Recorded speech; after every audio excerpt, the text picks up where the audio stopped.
All right, good day, everybody. This is March Pursuit. We are once again joined by Michelle, head coach of Georgia Tech volleyball.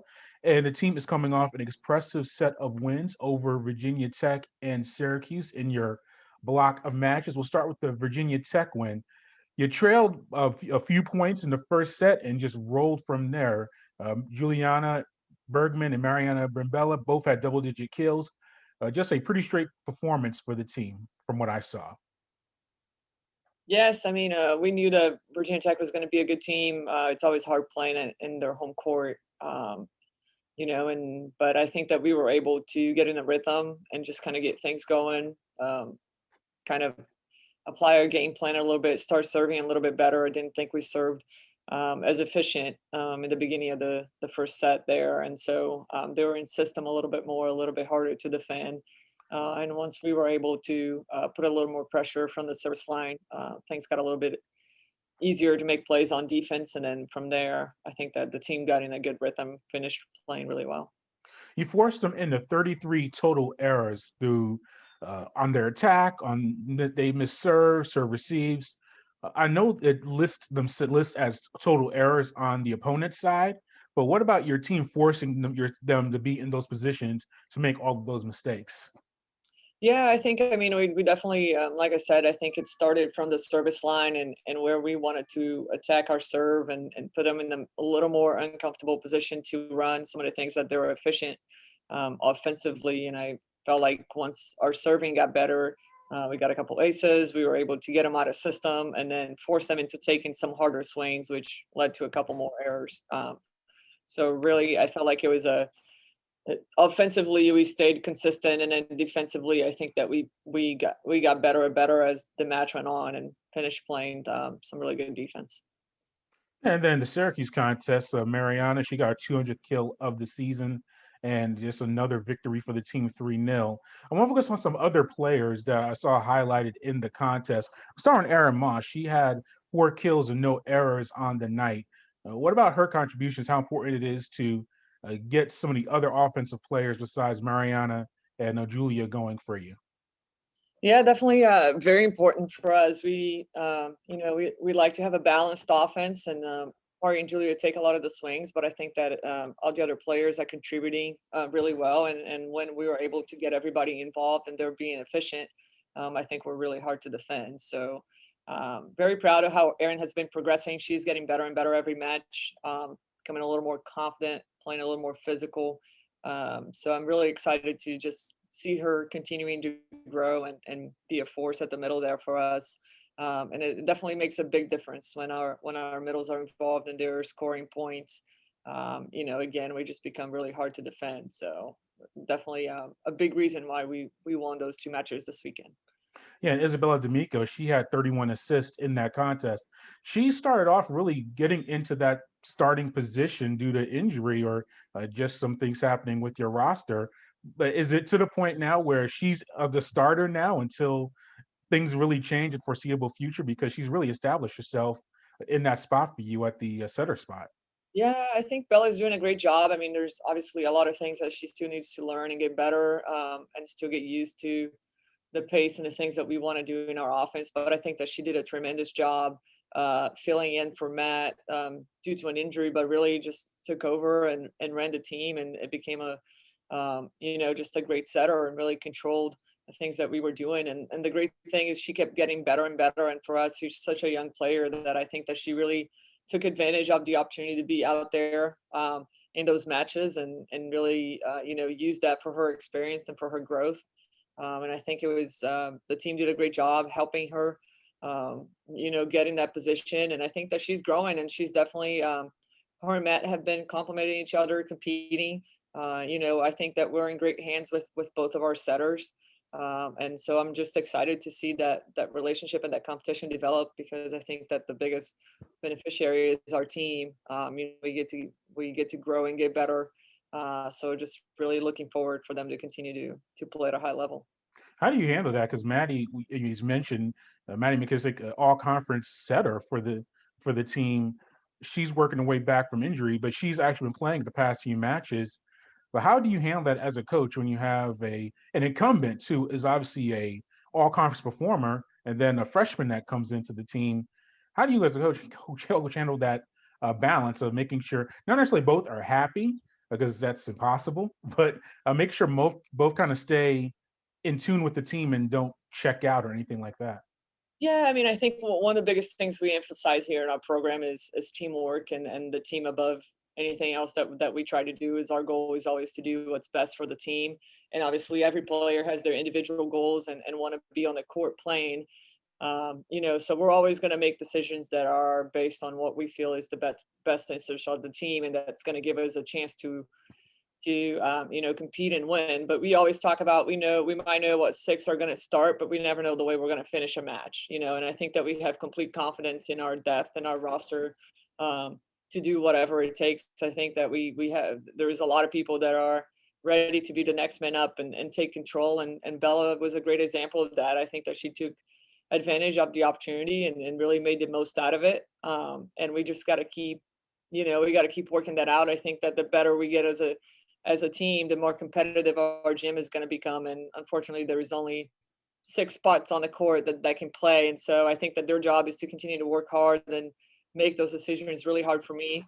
And I think that, the only thing we have to do is we only get to win with that, by that relationship. And so I think that they have to be competitors and compete for that spot. But in the end of the day, they have to trust that what we're doing is what we feel is the best for the team at every moment.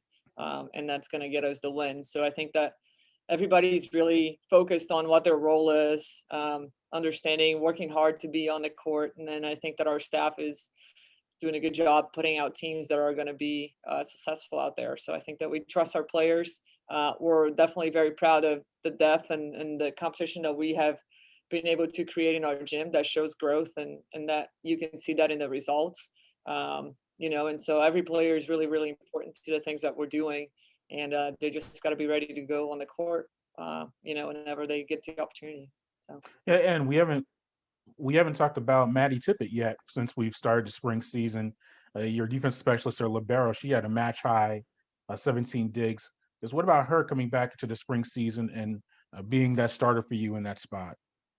Yeah, I mean, I think Maddie has done a great job of, being a leader in that spot and really being consistent. I think that she's still working into growing and developing that role. And she's somebody that works hard and it's willing to come in and get reps and do things to keep getting better. So we're just excited for her to continue to get better. I think that she's been an important part of our defense and our leadership on the court over there. And I think that she's continuing to work hard to keep getting better and better at that position. So we're just definitely excited that she's doing those things. One more note in the Syracuse match before we get to Louisville. I think I saw Breland Morrissette. I believe she started the final two sets in your rotation in Mhm. that contest. Is that something you do often, or is that intentional? Because I don't think she's done that too often. I don't think. Was that just something you saw in the match? You want to get her some playing time in that spot? Did you see something from Syracuse? Kind of what led to that decision? Yeah, I mean, I think again, just game decisions. Again, we trust the people that we see in the gym every day, so we know what they're capable of doing. And if there are some players on our team that are not being as efficient as we feel we need to be, we have others that can step up and help out and make a difference. And Bree was the one that got called in for those matches, and she's been doing a great job of getting better and just being a competition there for Erin and Kayla in the middle. And we got 3 great players in that position, so we're just gonna keep doing what we feel we need to do to win. And I think that our players will be ready to step in and just kind of continue to fight for the role that they want and continue to do what's best for the team at the same time. So um, that's just how great teams operate. You have to have competitive people, but in the end of the day, we have to know that the team is bigger than each one of us, and we're always going to do things in the benefit of the team. So we're going to keep working on that and keep developing everybody and keep creating a great and competitive culture in our gym, because we know that you just never know when you're going to need to change things up and people are going to have to step up and do some things and help us out of situations. And our players are doing just that. So I'm definitely very proud of our whole group and how we're responding to that. Yeah, and through this so far season, you're tied for first, or you're in first, but you and Louisville are battling for first place this weekend. You both have the same amount of conference losses, but So this is for first place in the conference. Let's start with defending Louisville. Anna Stevenson leads the conference in kills per set for Louisville. What's your defensive approach facing a team that hits for a high percentage and has a large amount of assists in Louisville? Yeah, serving. I mean, there is no other secret. I think we have to serve hard. We got to try to get them out of system. We have to understand that they're going to get some points, and we just got to try to eliminate certain situations that we feel we can execute a little more efficient on, and really take care of those situations. So really serving tough, making sure that we understand our blocking and defense, and what we want to do and what shots we want to take away from certain players. And then just really get after it. The defensive side of it is going to be really important to us. Like you said, I think that all their hitters are being super efficient. They're playing really well. They play very aggressive and physical, and so I think that we're going to have to match that in both sides of the game, in the offense and the defense, in order to continue to compete with them. Yeah, and they lead the conference in blocks. Stevenson and Tillman among the leaders in the conference in that. Offensively, I know you have some strong outsides. You mentioned getting contributions from your middles. How do you approach a team that relies so much on the block for their defense and their approach to things? And then these are the things we've been talking about in practice. We got to get after it. We can't play tentative. We can't play afraid. I think we got to play to our strengths, and then we got to be physical and aggressive. We got to match their intensity, and continue to play our game. I think that we're a team that plays hard with lots of energy, and we get after. And so I think that we're going to have to do that every single point against Louisville. And we're looking forward to the challenge. I think that they're a great team, and so are we. So we're looking forward to the opportunity of playing them. I know you don't like to talk about NCAAs and things along postseason tournaments at this time, but will this be a postseason atmosphere, you think, with this on the road facing a fellow nationally ranked team? Do you look at this as a litmus test or a kind of a good perspective of where the team is at this stage of the year? Yeah, I mean, I think our program is growing, and there are moments where you're just kind of trying to break to that next level. I think that we have worked really hard to get ourselves here. I think we've been in the top 25 for a couple weeks now, and in the top of our conference. And so I think that we earned all those things, and with the work and the things that our players are doing in the gym.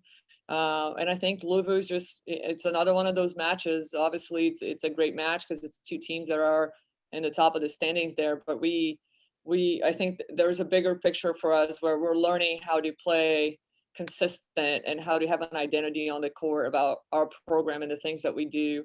And Louisville is just another opportunity for us to go out there and challenge ourselves. So I'm definitely looking forward to it, and I know our team will be ready. All right, well, Coach, thank you for your time. We greatly appreciate it, and safe travels to Louisville. Thank you.